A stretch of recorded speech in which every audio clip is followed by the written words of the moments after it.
नमस्कार। आज बड़े ही सौभाग्य की बात है कि अपने साथ एक हमारे चैनल पे ऐसे विभूति साथ में हैं जो किसी भी सनातन धर्मावलंबियों के लिए परिचय के मोहताज नहीं है। आप हैं पंडित आचार्य श्री चंद्रभूषण मिश्र जी। आपकी कई पुस्तकें प्रकाशित हो चुकी हैं, कई पत्र पत्रिकाओं के लिए आपने संपादन का भी कार्य किया और आपके द्वारा लगातार सनातन धर्म की जागृति के लिए कथावाचन का कार्य केवल भारत ही नहीं अपितु संपूर्ण विश्व में किया जा रहा है।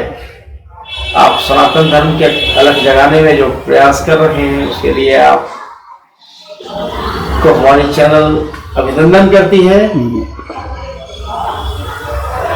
आचार्य जी, सर्वप्रथम हमारे दर्शकों को आप बताएं, आप साहित्यिक क्षेत्र में रहे, आपकी कई शोध प्रकाशित हो चुकी है, कई रचनाएं प्रकाशित हुई, फिर शैक्षणिक कार्य से अचानक ये धार्मिक कार्यों में कैसे आपका आना हुआ?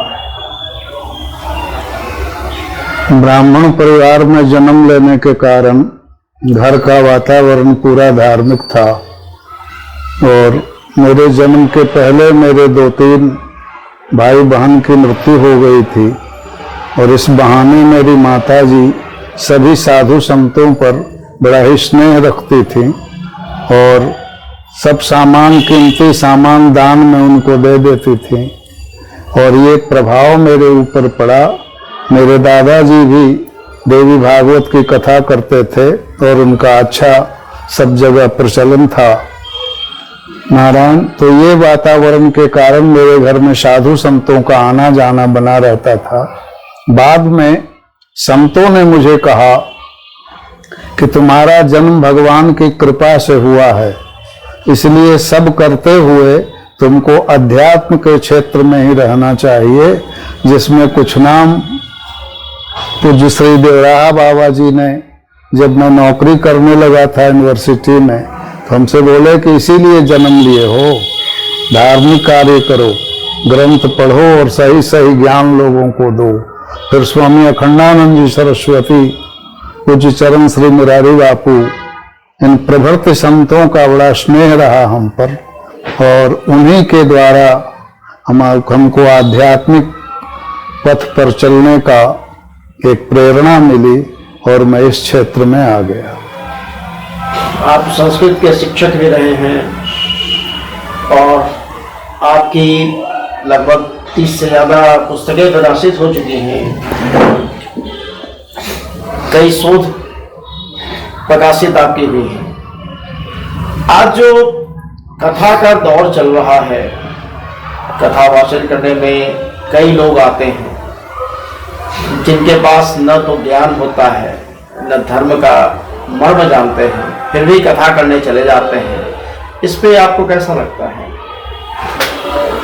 कथा का प्रचार हो रहा है, इससे तो बड़ी खुशी होती है, लेकिन ग्रंथों की हत्या हो रही है, ग्रंथ की बातें सामने नहीं आती हैं, ये देख करके बहुत दुख होता था। धर्म सम्राट श्री कृपात्री स्वामी जी महाराज जब तक शरीर से संसार में थे, बिना उनकी आज्ञा के कोई मंच पर नहीं बैठता था और मुझे भी जब कथा करनी थी तो स्वामी अखंडानंद जी ने कहा था कि एक बार करपात्री जी से मिल लो।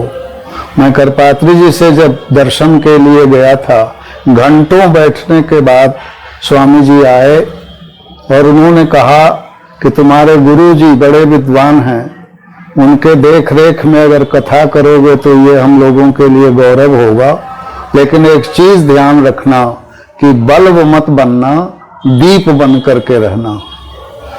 और मुझे ये बात समझ में आई नहीं।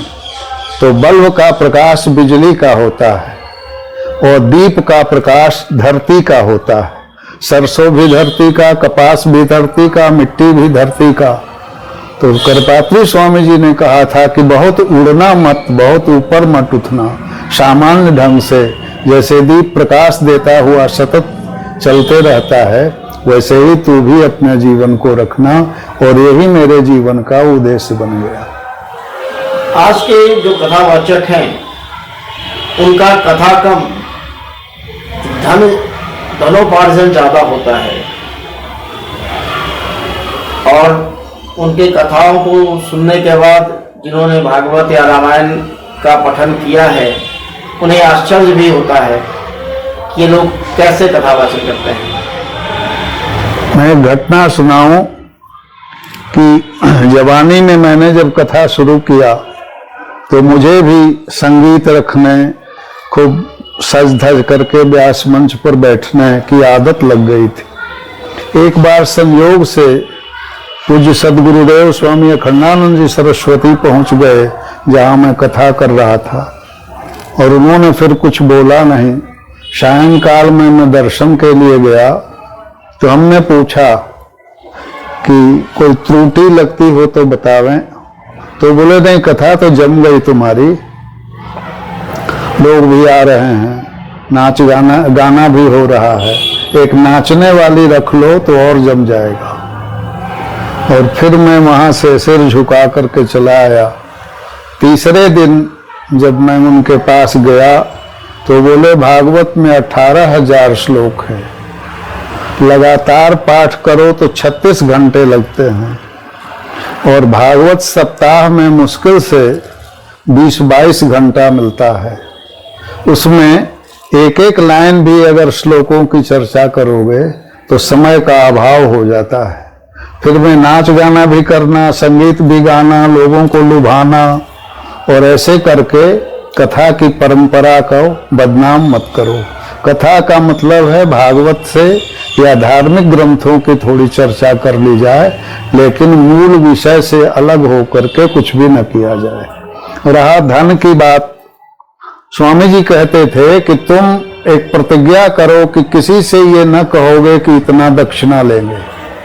रहने सहने की भी पूरी व्यवस्था जैसे वो कर दे उसी में तुमको रहना चाहिए, क्योंकि कथा करने वाले को साधु परंपरा को जागृत रखना चाहिए, थोड़े में निर्वाह करना चाहिए।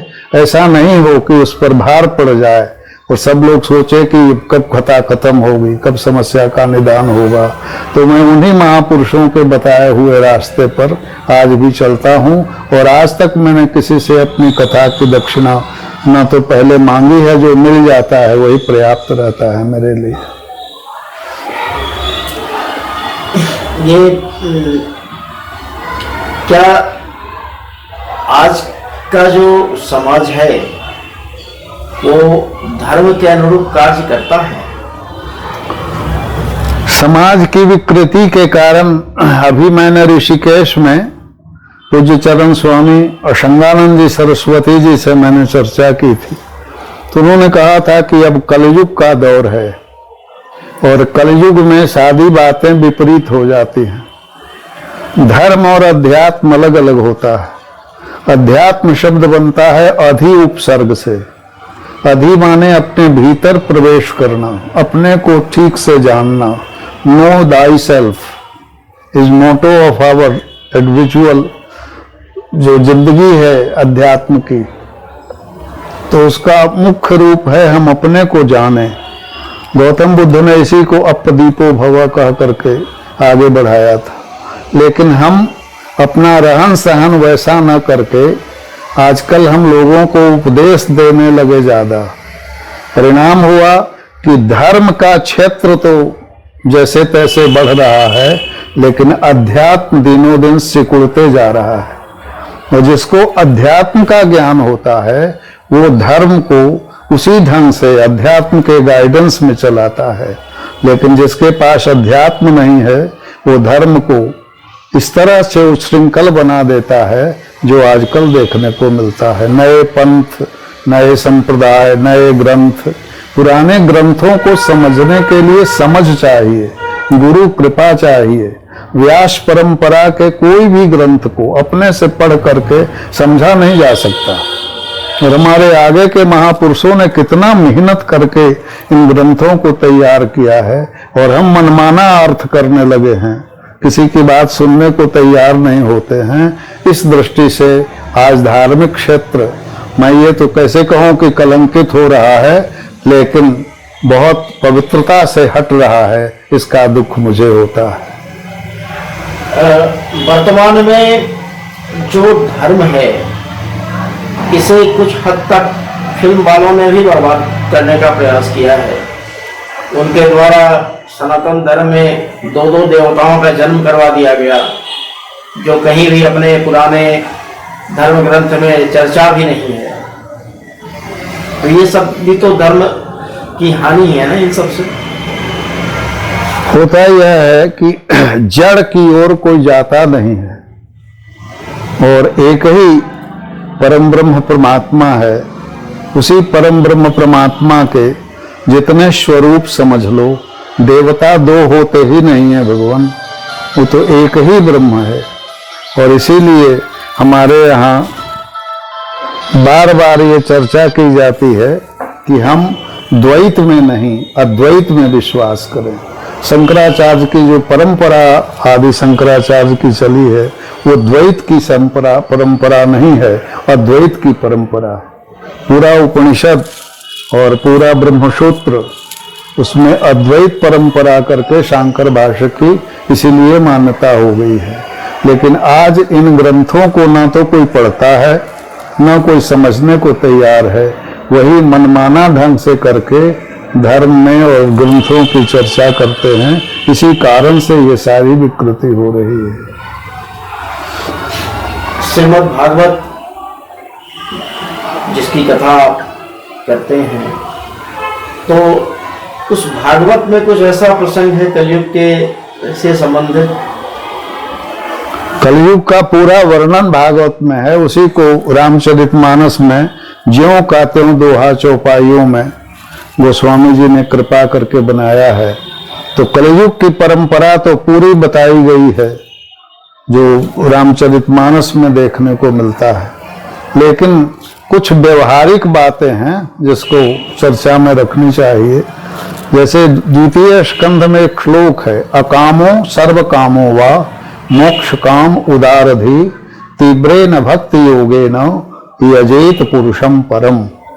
इसमें कहा गया है कि कुछ लोग होते हैं जिनको कुछ नहीं चाहिए, एक लोग होते हैं जिनको सब कुछ चाहिए, कुछ लोग होते हैं जो कहते हैं केवल मोक्ष चाहिए। लेकिन जितनी हमारी आकांक्षाएं हैं उसके मूल में है भक्ति। भक्ति शब्द दो तरह से बनता है, भज सेवायाम और सेवा करने से। भज सेवायाम, भजन भी करे और सेवा भी करे। भागो भक्ति आदि आदि कह करके कहा गया है कि जब व्यक्ति का मन भक्ति में लग जाता है, श्रद्धा जब उत्पन्न हो जाती है, उसके बाद भक्ति की शुरुआत होती है। और भक्ति की शुरुआत होती है तो रास्ता अपने आप मिलने लगता है। आज श्रद्धा कमजोर होती जा रही है, या श्रद्धा विपरीत स्थिति में जा रही है। परिणाम क्या होता है कि हम न तो भक्ति मार्ग को समझ पाते हैं, न ज्ञान मार्ग को समझ पाते हैं। इसलिए द्वैत अद्वैत, ये परंपरा, वो देवता, ऐसे चक्कर में सनातन धर्म के जो हमारे वैदिक ग्रंथ हैं, वेद पुराण उपनिषद या महापुरुषों के जो गाथाएं हैं, श्री उड़िया बाबा हुए, स्वामी अखंडानंद जी हुए, स्वामी करपात्री जी महाराज हुए, आज श्री राजेंद्र दास जी महाराज हैं, काशनी शरणानंद जी महाराज हैं, पूज्य चरण श्री मुरारी बापू जी हैं। ये लोग उसी वैदिक परंपरा को लेकर के धर्म का प्रचार कर रहे हैं। लेकिन जिनको इन ग्रंथों का पता नहीं है, वो मनमाने ढंग से इसकी व्याख्या करके समाज को तरह तरह से अपना उपदेश देते हैं। रामायण पे यहाँ के कुछ विधर्मी नेताओं ने कटाक्ष किया है। उन्होंने शायद रामायण को पढ़ा भी नहीं होगा, और रामायण पे जो हमेशा कटाक्ष होता है, इस पे आप हमारे दर्शकों को जरा ज्ञान दें।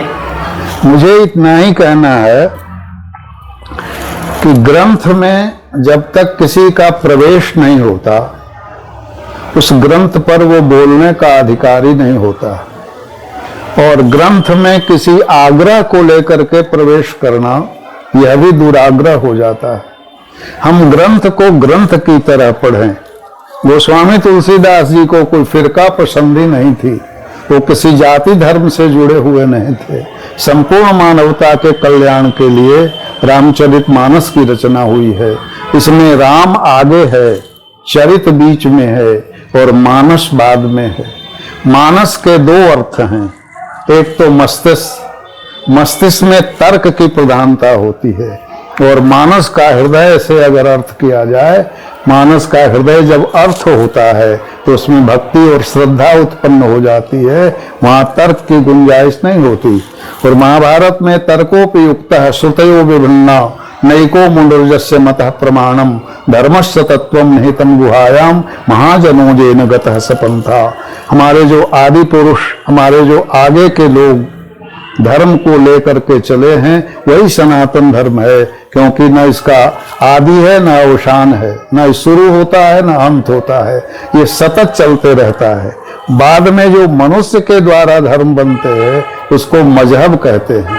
और कहीं न कहीं से मैं सबसे क्षमा मांग करके कहता हूँ, सनातन धर्म से ही चुराई हुई बात को लेकर के नए नए मजहब तैयार करते हैं, जिसमें हमारे पुराने ग्रंथों या भारतीय संस्कृति पर एक आघात होता है। उससे बचते रहना चाहिए। एक तरफ तो गीता में स्वयं भगवान श्री कृष्ण ने कहा चतुर्वर्ण्याम मया सृष्टम गुण कर्मा विभागशः, वहां उन्होंने गुण और कर्म की प्रधानता दी। तो वो चार वर्णों को आज के लोगों ने 44,444 जातियों में विभक्त कर दिया। क्या ये धर्म के साथ अन्याय नहीं है? बहुत बड़ा अन्याय है। जाति की परंपरा हमारे यहाँ थी ही नहीं। जैसे मनुष्य जाति, पशु जाति, पक्षी जाति, ऐसे ग्रंथ तो, ऐसे शब्द तो मिलते हैं हमारे ग्रंथों में, लेकिन बीच के मनुष्य की 1000 जातियां ऐसा नहीं मिलता। रैदास जी को लीजिए, गुरु ग्रंथ साहब में भी रैदास जी की वाणी है, और हमारे वैष्णव कुलभूषण माने जाते हैं रैदास जी को। भला बताइए कि उस महापुरुष की चर्चा करके किसी को कहाँ लगता है कि रैदास जी की जाति कोई दूसरी है।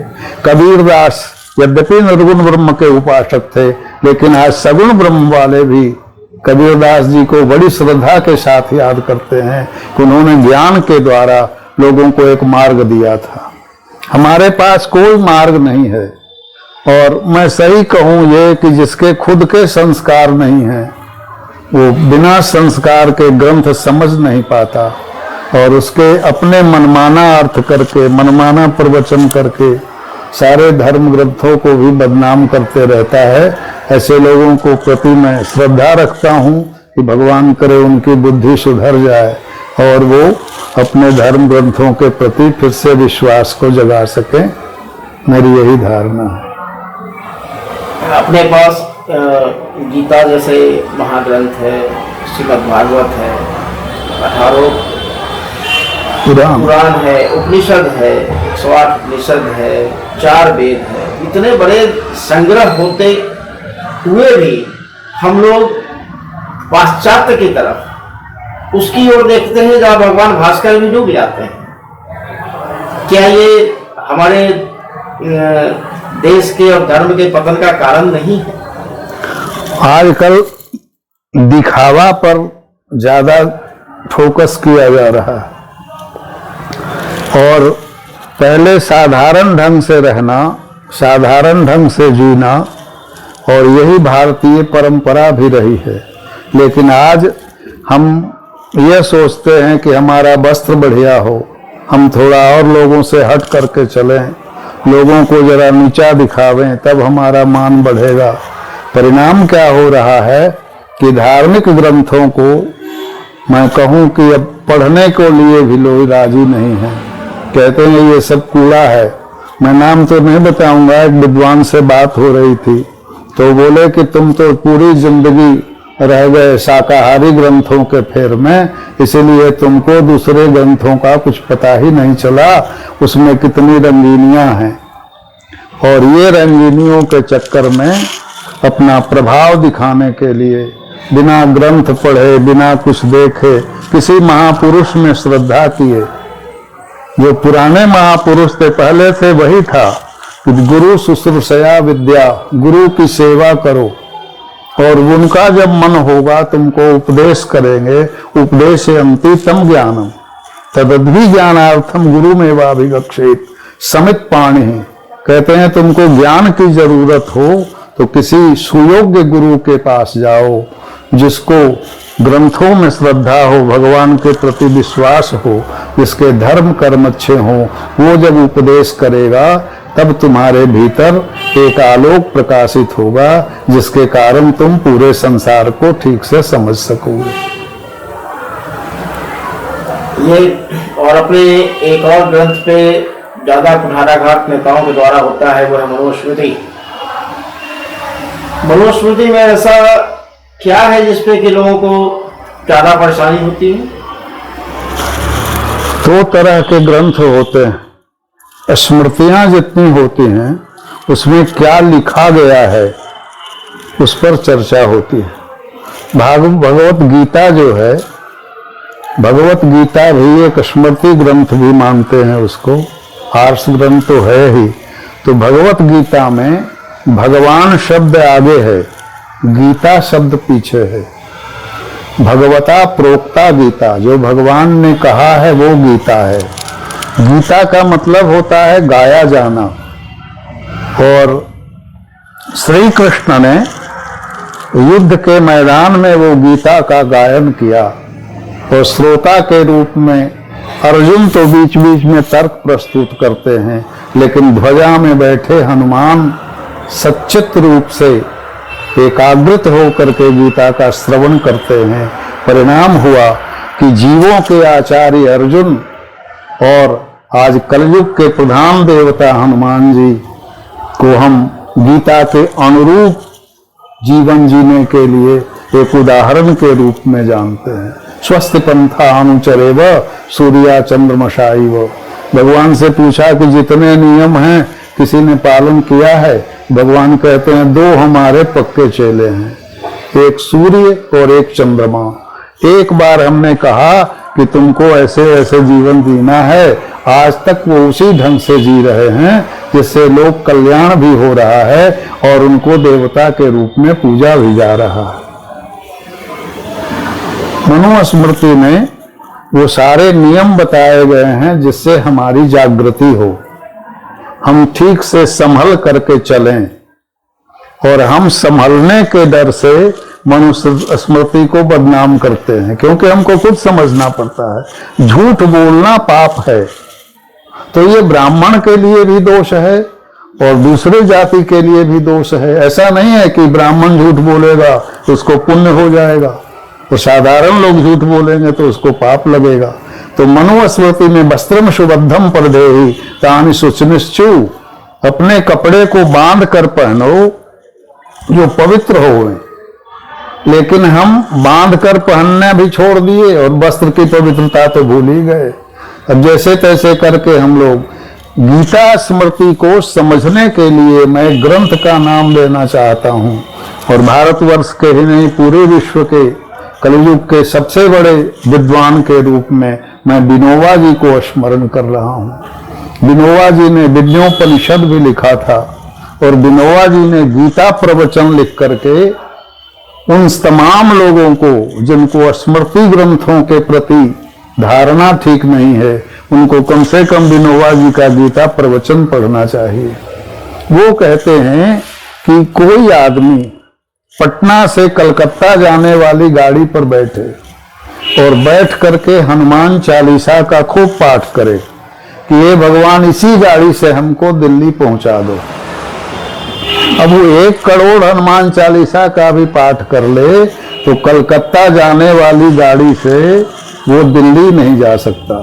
तो ऐसे लोग जो विनोबा जी ने उदाहरण दिया है, तो ऐसे लोग धर्म को बदनाम करते हैं, जिसमें अपना आचरण अपनी बुद्धि को तो सामने रखते नहीं है, लेकिन वो भगवान पर दोष देते हैं। गोस्वामी जी ने लिखा है काल ही कर्म ही ईश्वर ही मिथ्या दोष लगा ही।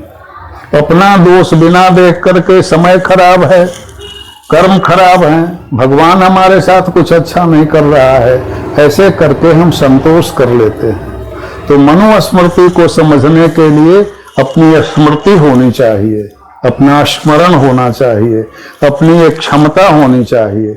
और क्षमता महापुरुषों के द्वारा मिलती है, साधना के द्वारा मिलती है। केवल बहस करके, तर्क करके, दूसरे की अवहेलना करके कभी किसी की प्रज्ञा आज तक ऊपर नहीं हुई है।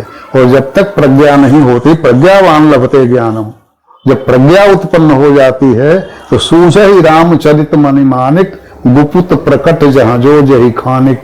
महापुरुष के चरण रज को जब हम सिर में लगाते हैं तो जो ग्रंथ कहना चाहता है वो ज्ञान हमको प्राप्त होता है। और अगर हम महापुरुष की उपेक्षा करते हैं तो वो हमको फिर उसका ज्ञान प्राप्त नहीं होता। स्मृतियां महापुरुषों के द्वारा लिखी गई है, इसलिए मैं अपनी बात कहता हूँ, वो बातें गलत नहीं है, हमारी समझ गलत है, इसलिए हम मनुस्मृति के प्रति श्रद्धा नहीं रखते। कोई ऐसा संस्मरण जो आपको अभी तक प्राप्त हुआ हो कथा वाचन के दौरान?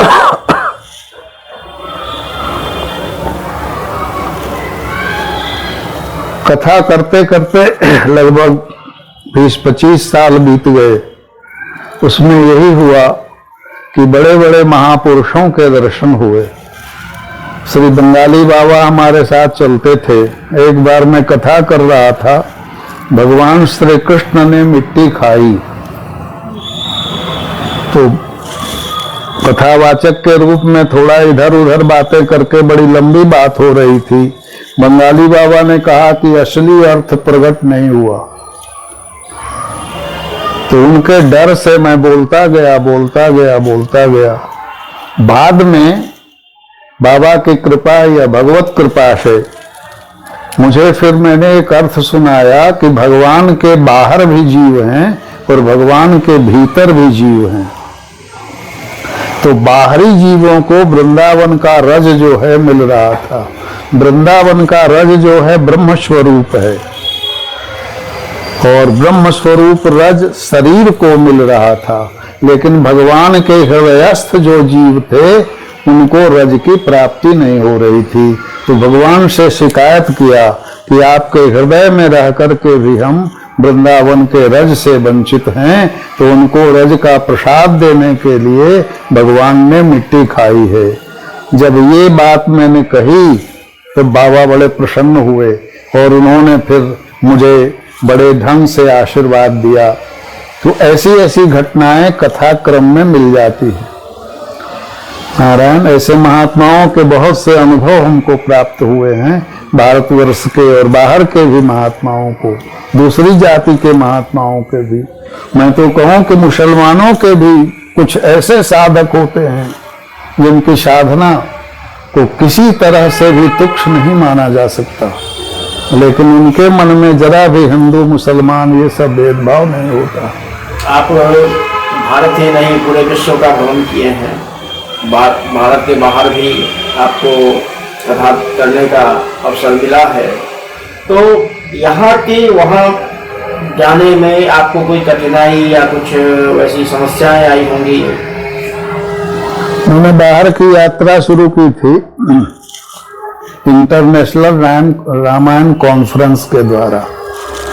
उसी के कारण मैं यूके गया, लंदन में फिर कथा हुई हमारी, फिर मॉरिशस गया 2-3 बार, और 2-3 जगह फिर श्री मुरारी बापू के साथ लंका का भ्रमण किया था।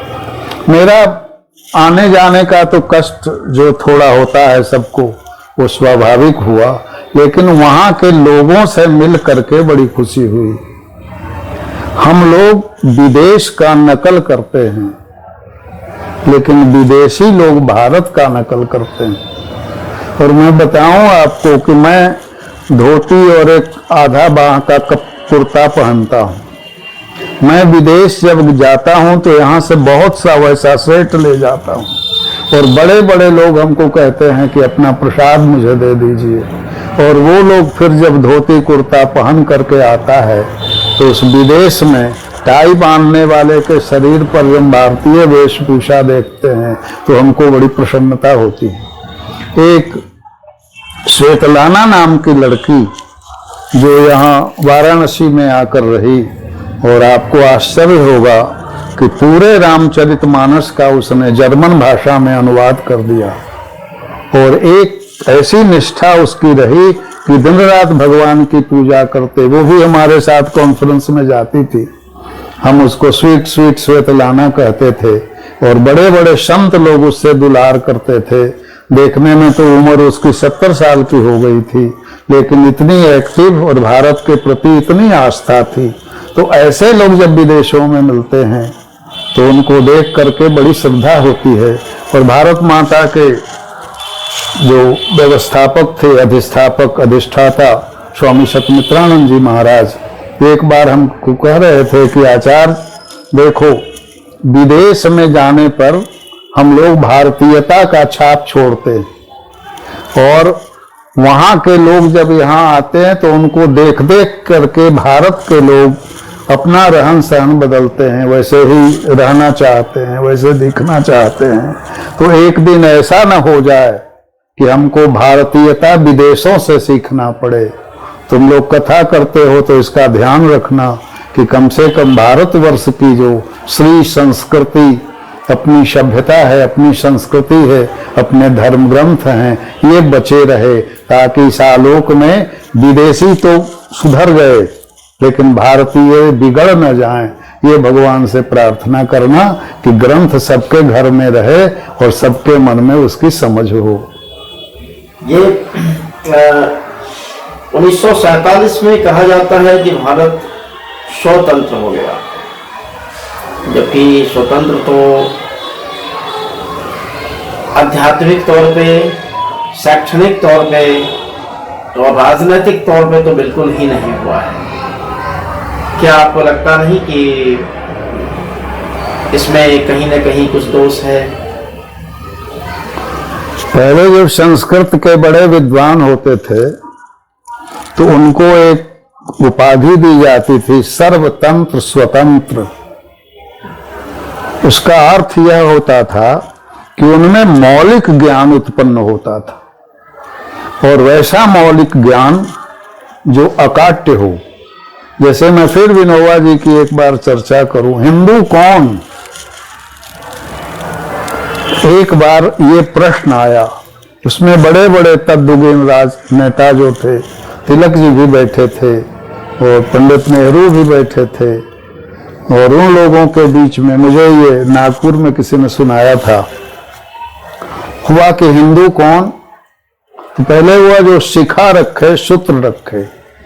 तो एक सन्यासी महात्मा ने कहा कि हमारा न शिखा है न सूत्र है, क्योंकि सन्यासी होने में दोनों का त्याग किया जाता है, तो हम हिंदू नहीं हैं। थोड़ा विकट समस्या हो गई, और अंत में गांधी जी ने विनोबा भावे से कहा, उनको विनया कहते थे, कि विनया तुम क्या सोचते हो, हिंदू क्या है? आप विनोबा जी को अगर दर्शन किए होंगे, घुटनों तक धोती, और वो भूमि ले ले करके दूसरे को दान करके, भूदान जैसे यज्ञ के प्रणेता श्री विनोबा जी। विनोबा जी ने एक पंक्ति कही थी जो आज सब विद्वान लोग उसको दोहराते हैं। हिंदू की परिभाषा किया था कि जिसके हृदय में हिंसा की वृत्ति न उठे वो हिंदू। यानी कोई भी हिंदू हिंसा, बदला लेने की भावना न हो, ऐसा कुछ ना हम बोलें, ऐसा कुछ ना करें, ऐसा हमारा आचरण नहीं हो कि दूसरे को पीड़ा प्रदान करे। विनोबा जी कहते थे वही सच्चा हिंदू है, क्योंकि हिंदू उसी को कहते हैं जो इन पंच देवताओं को अपना आदर्श मानता है।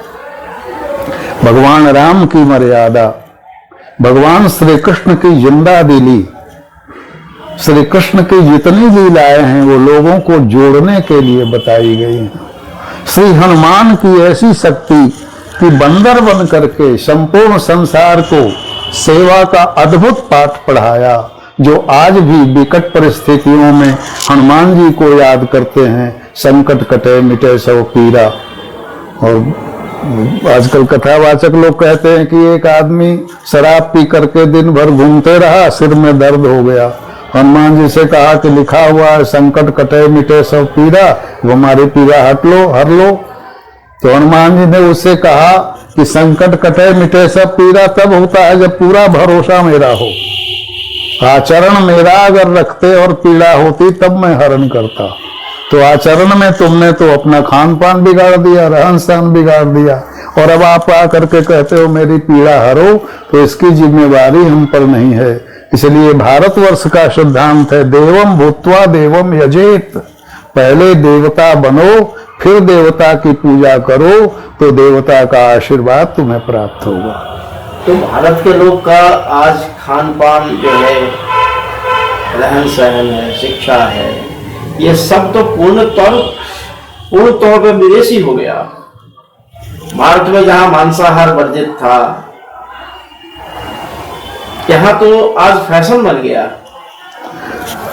ये तो भारतवर्ष के अनुकूल नहीं है, और हम तो यही कहेंगे कि भगवान, मैं एक बात कहना चाहता हूं, और हमको आचार्य देवेंद्र नाथ शर्मा जो पटना विश्वविद्यालय के बड़े अच्छे विद्वान थे, हमारे विभागाध्यक्ष भी थे और बाद में VC भी बने थे, उनकी कृपा भी मुझे प्राप्त रही थी कि 6ठी शताब्दी में राजशेखर ने बिहार के बारे में, पाटलिपुत्र के बारे में अपने काव्य मीमांसा नामक ग्रंथ में लिखा था पाटलिपुत्र के लिए कि अत्रोपवत्र पाणिनि पिंगला बिहव्याड़ी अत्र पाटलिपुत्रे परीक्षिता ख्यातिम उपजगमु। इसका मतलब है कि पहले 2 विद्या के केंद्र थे, एक पाटलिपुत्र और एक काश्मीर।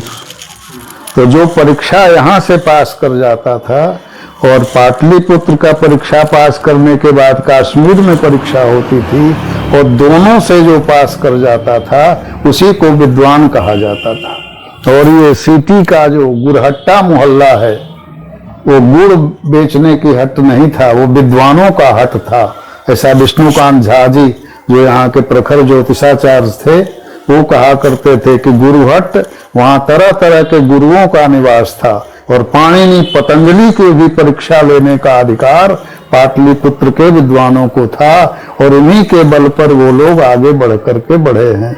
तो भारतवर्ष को जहां भी देखो एक न एक ऐसे विद्वान बैठे हैं जो तरह तरह के शंकाओं का निवारण ही नहीं करते, नया रास्ता भी दिखाते हैं, लेकिन हम न तो उनको सुनने को तैयार हैं और न उनके पास जाने को तैयार हैं, क्योंकि हमारा मन चाक-चिक्क में ज्यादा हो गया और इसलिए हम उनसे दूर भागते हैं। यही कारण है कि महापुरुषों की संगति नहीं मिलने के कारण समाज उच्छृंखल हो रहा है। एक आखिरी प्रश्न आपसे, आप एक पत्रिका का संपादन भी पिछले 30 वर्षों से कर रहे हैं, तो आज का जो वर्तमान स्वरूप में पत्रकारिता है, जो पत्रिकाएं आपको देखने को मिलती हैं, उसको आप कहाँ देख रहे हैं? मीडिया का स्वरूप कहाँ रहा?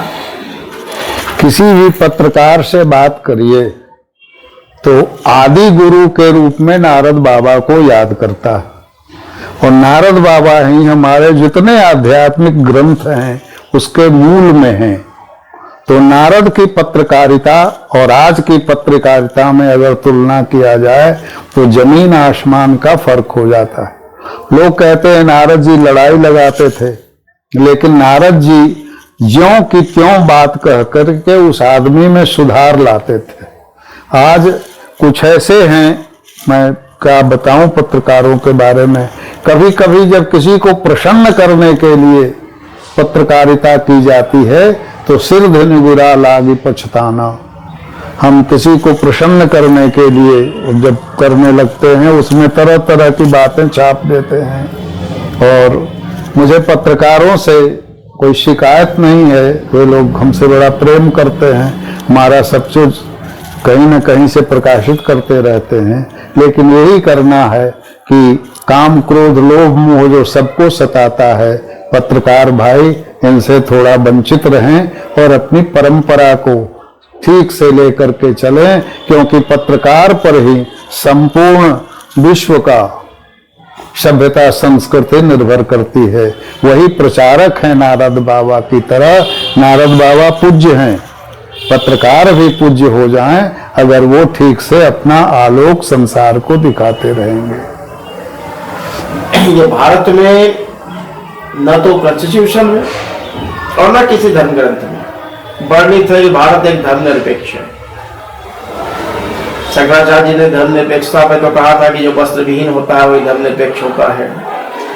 लेकिन पत्रकारों को देखिए, प्रत्येक न्यूज में अगर कोई हिंदू संत कुछ कह दे तो उसे विवादित बोल बोलकर प्रचारित करते हैं, धर्मनिरपेक्ष कहते हैं। इस पे क्या कहेंगे? ये तो बिल्कुल कलियुगी बुद्धि है। कोई भी महापुरुष जन कल्याण की बात करता है, सर्वे भवन्तु सुखिनः यहाँ का नारा है, और हमको नहीं लगता है कि जो किसी फिरका परस्ती की बात करता है वो महापुरुष भी कहलाने लायक है। तो पत्रकारों को तटस्थ होकर के उनकी चर्चा करनी चाहिए। किसी बात को बिना जाने बूझे उसके पक्ष विपक्ष में बोलना किसी भी आदमी को शोभा नहीं देता, और पत्रकारों पर तो पूरा समाज निर्भर रहता है।